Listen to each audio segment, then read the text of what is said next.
Solomon ginulat ang Kazakhstan, muntikan pang makuha ang panalo. Belen bumawi na this game. Still 0-2 pa rin ang record ng Paint Master. Makakapag-uwi pa kaya ng medalya? Good day ka Heartstrong and welcome back to our channel.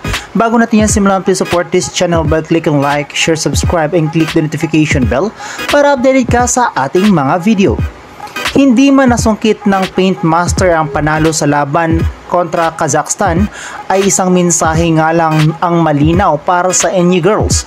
Ito ay kaya nilang dumikit sa puntos ng national team ng Kazakhstan. Naging matagumpay nga ang Kazakhs na patumbahin ang Pinas in straight sets sa score na 26-24, 25-15 at 25-22. Strong start nga ang Paint Master sa unang set kung saan ay sinabayan nga nila ang pag-aarangkada ng Kazakhstan. Mukhang nagulat nga ang national team ng Kazakhs dahil sa galawan ng Paint Master. Although nakakadikit man tayo sa puntos ay hindi pa rin nakikitaan ng Paint Master ng kahinaan ang Kazakhs. All out pa rin dito ang long-time national team player na si Anarkolova na may magandang kartada para sa kanilang team. Nakuha nga ng Team Kazakhstan ang panalo in an extended set sa score na 26-24. Pagdako naman ng set 2 ay tila nagbago ang laro ng Pilipinas at mukhang nagraratel ito sa loob ng court. Kinuha nga ito ng Kazakhs as their advantage para lamunin ang Pinas gamit ang kanilang mabibigat na services, kaya't nahirapan nga ang Paint Master na makapag-produce ng puntos.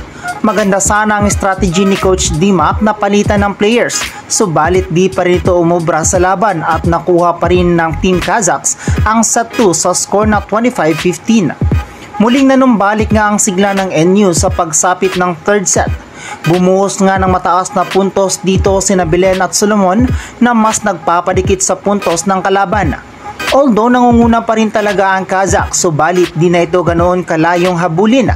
Dahil nga rito ay mas nanaig pa rin ang pagiging veteran ng Kazakhstan at mas naging composed ito sa laban, kaya't gumana ang kanilang blockings at spikings at dahil rito ay muling nakuha ang last set sa score na 25-22. Hindi man na ipanalo ng Team Pinas ang laban, ngunit big achievement nga ito para sa team dahil ipinakita nga nila kung gaano sila kapalaban kahit mga college level pa lamang sila. Makikita mo nga sa mukha ng Kazakhs ang pagkamangha dahil sa talento ng ating pambato. Still, Solomon at Belen nga sa ngayon ang kumartada para buhayin ang laro ng ating kupunan. Mga ka-Heartstrong, do you think in a long run ay kakayanin ng NU Core na pangunahan ang national team ng bansa? Comment down below. So hanggang dito na lang muna mga ka-Heartstrong. Do not forget to subscribe and click the notification bell para update ka sa ating mga video.